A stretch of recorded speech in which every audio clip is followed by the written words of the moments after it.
Hey guys, it's me, Holly Madison. Welcome back to my channel. Today, I'm continuing my reaction series to Girls Next Door. We are on season 3, episode 11. Last week, we did the season 3 special bedtime stories, which is like a recap show. That one was a doozy. So if you'd hit the like and subscribe, I'd really appreciate it. And let's get into the episode. So this episode was what the producer would call a Frankenstein episode, meaning there would be like 3 completely separate plot lines for each girl, filmed at completely different times, and he would just kind of work them together, like find a unifying theme between the 3 things. And if you guys have been watching my reaction videos, you'll know that I'm not really that into these episodes. Like at the time we were filming them, I loved them because I thought, oh, it's our chance to be individuals and, you know, show what we're doing on our own. But the episodes really aren't as good when we're all 3 separate. Like I feel like if we're going to show somebody doing something separate, it should be like if I'm doing something on my own, then Bridget and Kendra should be together. Or if Bridget's doing something on her own, then me and Kendra should be together. You know what I mean? Because when it's the 3 of us splintered off, it just doesn't really have a vibe to the episode. So this is another one. I don't think there have been very many of these so far. I think this is probably only like the 3rd one. But I don't think they're as good. So we'll see how this one goes. This one's called Training Days. And it's because Kendra like takes a charm school class, like an etiquette class. Bridget gets her dog trained, and I go out to Vegas for one of the Playboy shoots, still interning at the Playboy studio. I think Bridget's dog is so cute, and I absolutely love the scenes with the animals, but I think it's just so typical of early 2000s reality TV that dog training would like merit coverage on a reality show. It seems like the most boring thing you could watch, but we'll see. Okay, so the cold open to this episode is us all getting ready to do this event that we did every year. It was for a organization in LA called Last Remaining Seats, and they would sell out these old theaters downtown to raise money for the LA Conservancy, which would preserve historic places in LA, which I'm obsessed with. So I love that we did that. And we're gonna go watch a silent movie at the Orpheum Theater. I'm wearing a really awkward brown suit and brown fedora, which I don't like. It's not cute, but I tried. So in Bridget's first confessional interview, in the background, there's like a framed picture of her and Wednesday has these goggles on, and they were called doggles. And then Kendra's saying this silent movie was 3 hours long. Could it have been that long? I'm trying to figure out where Bridget is doing her interview in this confessional because it doesn't look like the mansion. It looks like a 2000s Tuscan home. Yeah, the cold open was kind of dumb. It just shows Kendra saying that she was bored, but then she got into it, and they superimpose her face over the face of the lady in the silent film. Continuity is sucking, as it always does. So they're showing this shot, like this continuous shot through the mansion, and the old nasty 70s carpet is back, which in reality has been not there for a while. Just the continuity is so bad. I can't stop talking about it. So Bridget is talking about doing her radio show because Playboy had a radio station on Sirius XM. And yeah, this is the first we're hearing about it on the show. And I remember her doing the show. I was a guest on it once. But for me, like when I remember that seems like it was at the very end of us being there. And we're getting close. We're in like, I'm trying to think like what time of year we did the Last Remaining Seats thing, maybe June.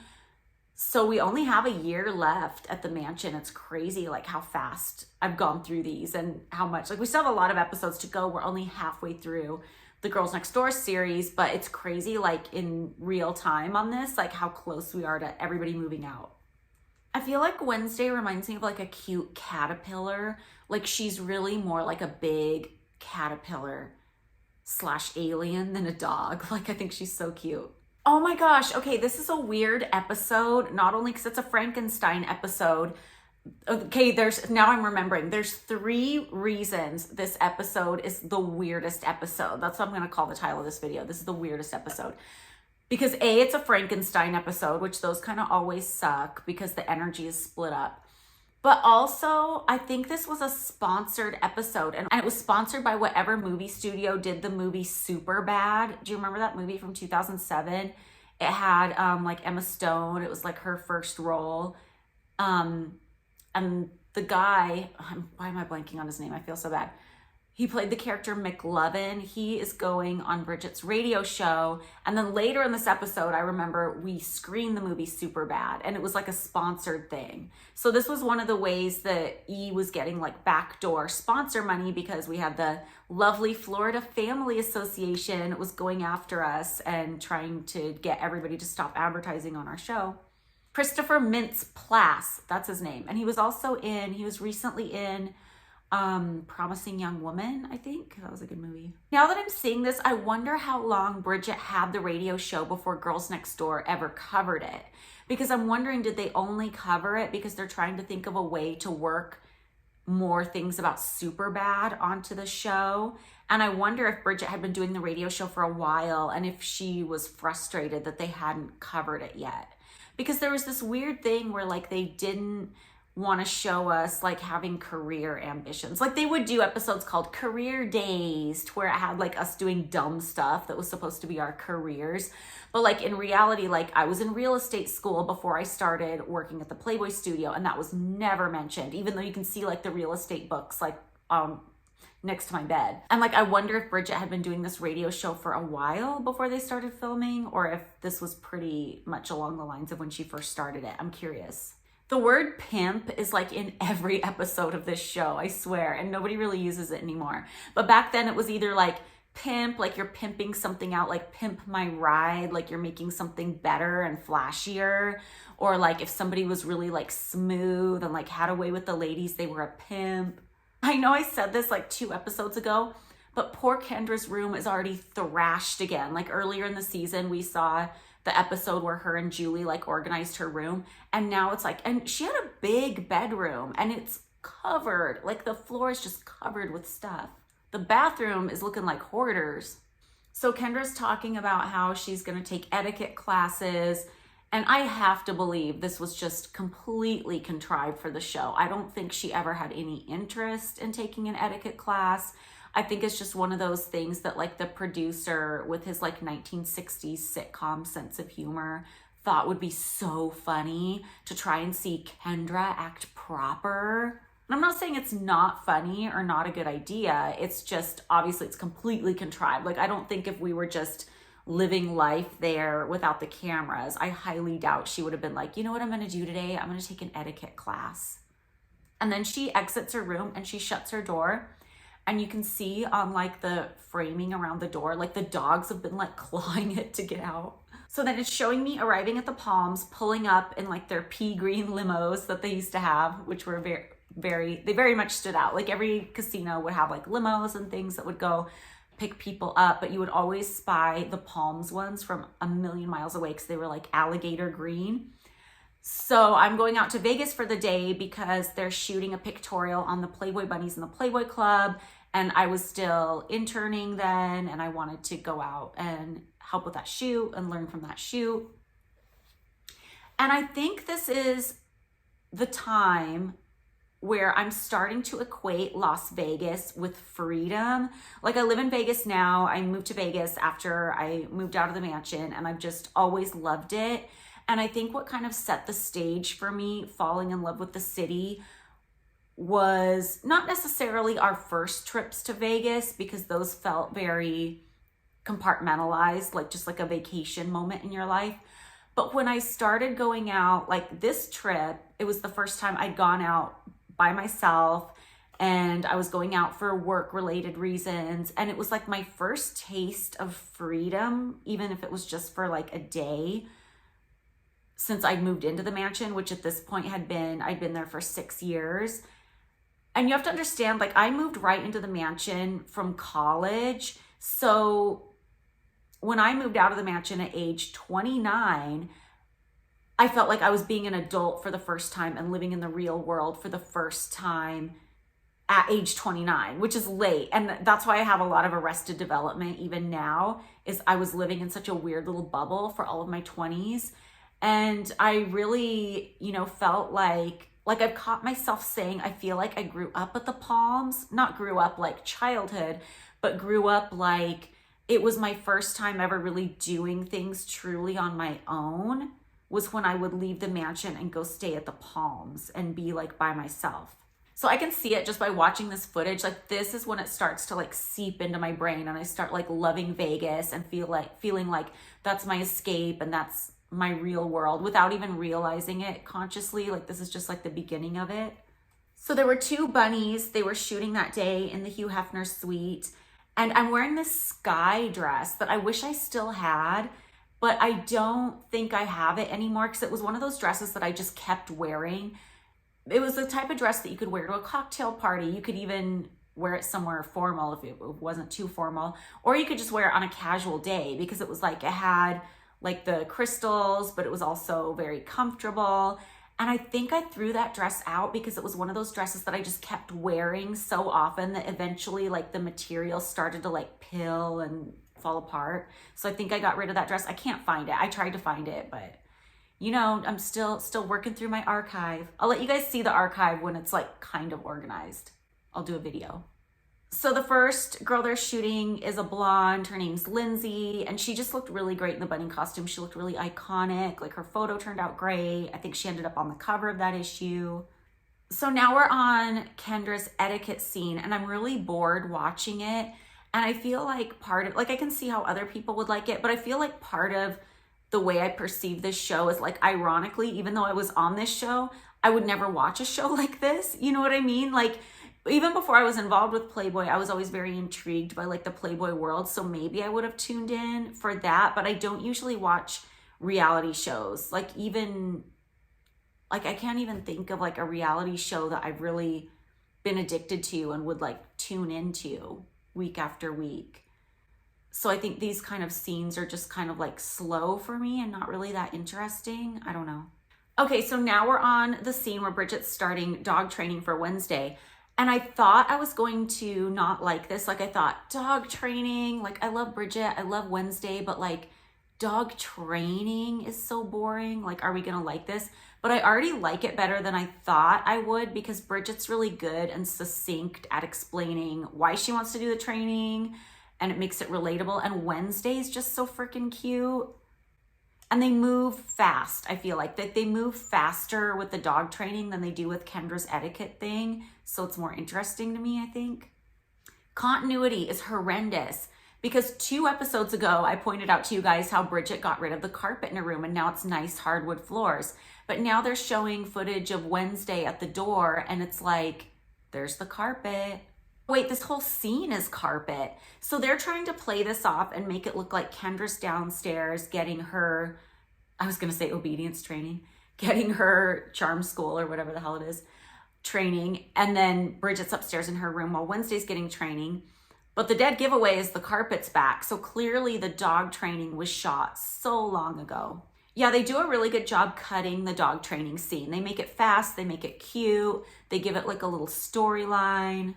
Okay, so we're back at my scene shooting with the Playboy bunnies, and my hair is a nightmare because you can see like my real hair is like curled, but then I have the stringy like individual extensions which are like stick straight hanging down.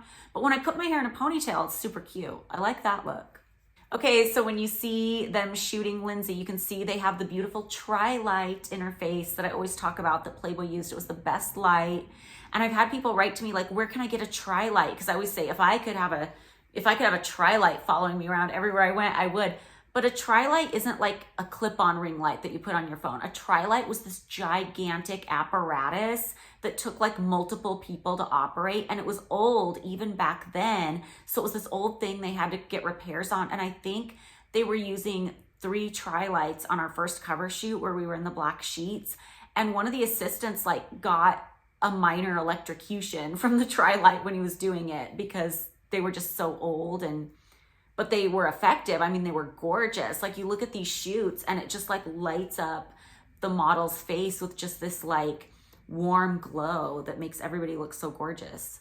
This is crazy because I'm looking at the monitor of the shoot, looking at the shots, and I was like, oh my God, I wish I had a printer so I could print out the photo to take to Hef. And it's just insane to me what a time capsule this is, because I forget, like, we didn't even have camera phones back then. Like, I couldn't just take a picture of it on my phone and send to Hef. Like, I would have had to have a printer to take that picture home. That's crazy.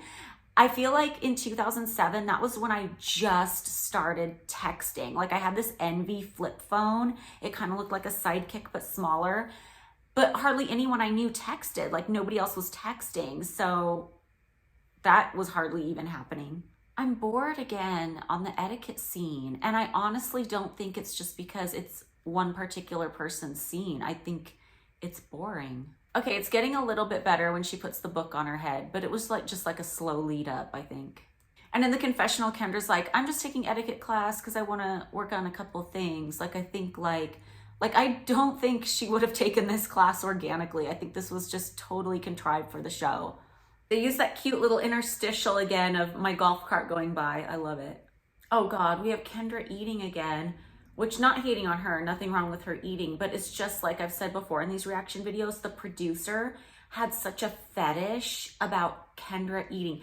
He had like weird food fetishes with the other two girls. Somehow I escaped that. He had a fetish with making Bridget look like she was gluttonous or something. We've talked about that a million times. And then he has this weird fetish about Kendra being sloppy or Kendra like trying foods or Kendra having an unsophisticated palate or something. It's just... And I don't know why it bugs me. Like the Bridget one bugs me legitimately because I think it was really bad. Well, first of all, like I know that she hated it. I think it's really bad for body image because they were always trying to make her look like fat, supposedly, when she wasn't fat. And it's just too much. But like the Kendra trying foods thing was just like really immature humor that wasn't really good and maybe would have worked in like the 60s on a sitcom or something, but...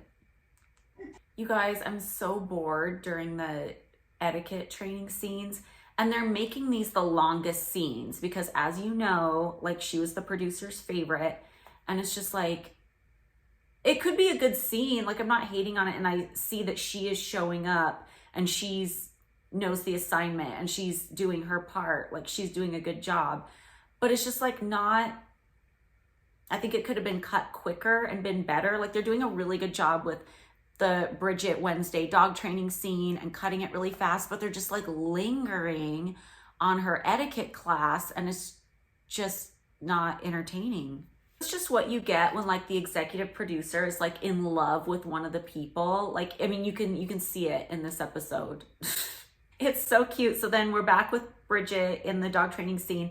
And Bryant, the butler, brings my Pomeranian Harlow into the room. And it's just so cute to see the two interact. Poor Harlow is like looking at Wednesday like, what are you doing? I love seeing the shots of Vegas that they show just because it's such a time capsule. Like you just see billboards for shows that aren't here anymore. I just love it. And then we're showing Taina's shoot, the other Playboy bunny. She did a really pretty shoot in the bathtub. I'm wearing my favorite shirt that I got in Cannes that says Je suis blonde et intelligente. I wish I still had my cashmere leopard print lamb sweater that I'm wearing in this. I wish I wouldn't have got rid of all my casual clothes, but they were kind of deteriorating. Like those are the kind of things that unless you're really on top of like keeping them preserved, like they start getting holes in them and stuff. Okay, so we're rounding out Kendra's etiquette lesson and then she starts talking about the pimp cup. And this is the like best, most entertaining part of the etiquette lesson, I think. I know I've been hating on this etiquette lesson the whole time, but it's just, they just cut it too long.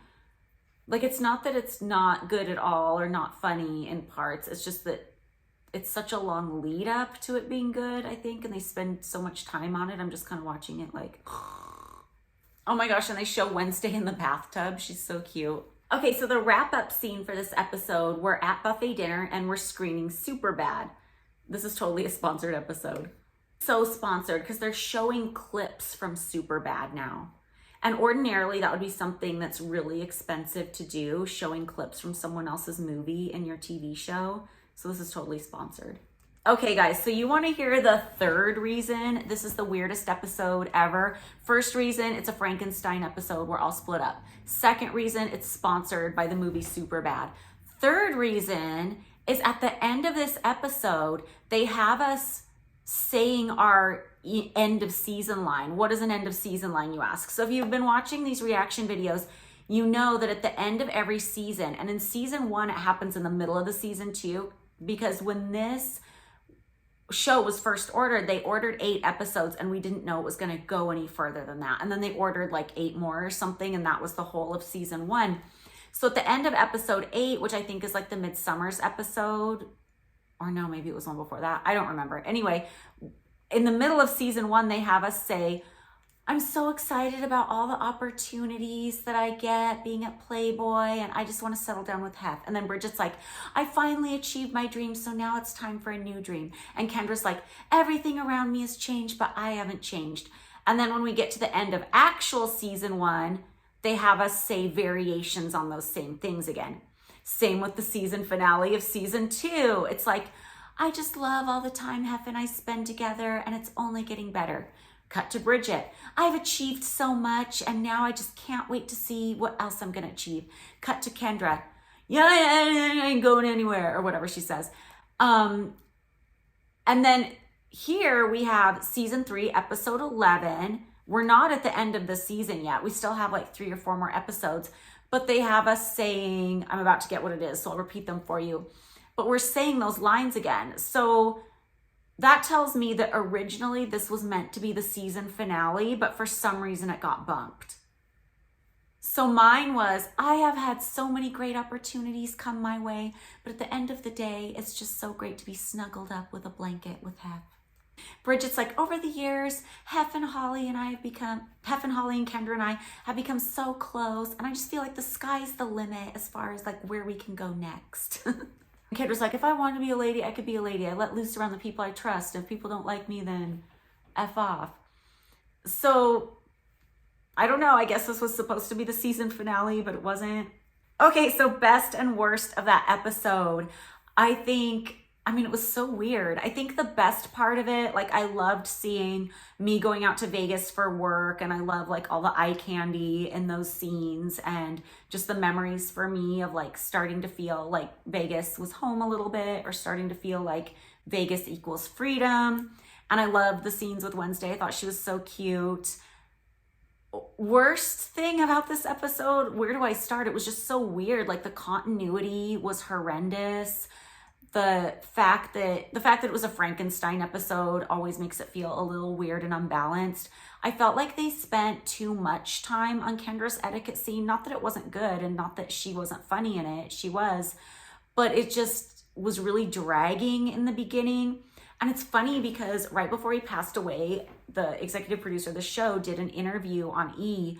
Kind of like a nostalgic interview about Girls Next Door. And he was like, oh, the girls were so jealous of Kendra. And every episode, Bridget would get out her stopwatch and compare how much time Kendra got compared to everybody else, which is total BS. Like, first of all, I didn't even care the first couple seasons because I didn't really want to do the show. And if somebody else wanted to be like more outgoing and take up more of the space, that was 100% fine with me. And as far as I know, Bridget never had a stopwatch or was like comparing time. I think what he's twisting that memory into is there were times when, like in the beginning, Bridget was constantly told, oh, you can't do this, you can't do that. That's Kendra's thing, you can't do it, because he did favor her. Like, instead of taking responsibility, like, yeah, I took this one person that I was more fond of and like made her the main character, he like tries to like blame it on us for some reason when we weren't even like saying anything. And there were times near the end of the series, meaning like the last season, where I was very busy with my job at the studio and I took that work very seriously. And when I was asked to like shuffle that around because, oh, Kendra had a whim, yeah, I would get kind of pissed about that. But anybody would. It wasn't like I'm just mad because, oh, somebody's getting more camera time. Like, I didn't care. And I don't ever remember watching this episode back when it came out thinking, ew, somebody got more camera time. Like, I was always more focused on like, oh, did my scenes turn out okay? You know what I mean? Or just watching what other people were doing when I wasn't around and, oh, that's interesting, whatever. But now that I'm watching these episodes with more of a critical eye, I can see that, yeah, he totally favored her and like spent more time on her, sometimes unnecessarily. Like in this episode, it's just kind of clear, like it's just her scenes drag more because he's just concentrating more time on it. But yeah, those are the worst things about the episode, is like it was Frankenbited, the scenes were unbalanced, the fact that it was clearly a sponsored episode, which cool, whatever we had to do to survive, you know, selling that time slot. But it's just kind of weird and random watching it in hindsight. When you don't know it's a sponsored episode, it's like, wow, why are we really plugging this film? And then the weird lines we say at the end, which are kind of like a season finale, but it wasn't the season finale. It was really weird. Like, this episode is an odd bump in the road. I'm gonna be curious to know why that was. I don't remember why it was. I probably wasn't kept informed because they didn't like to keep us informed on anything. You know, we had no control over the show, so I don't really know what was going on. But anyway, that was an interesting one. I will see you guys back next time. It's a car themed episode, so I'll see you then. Bye.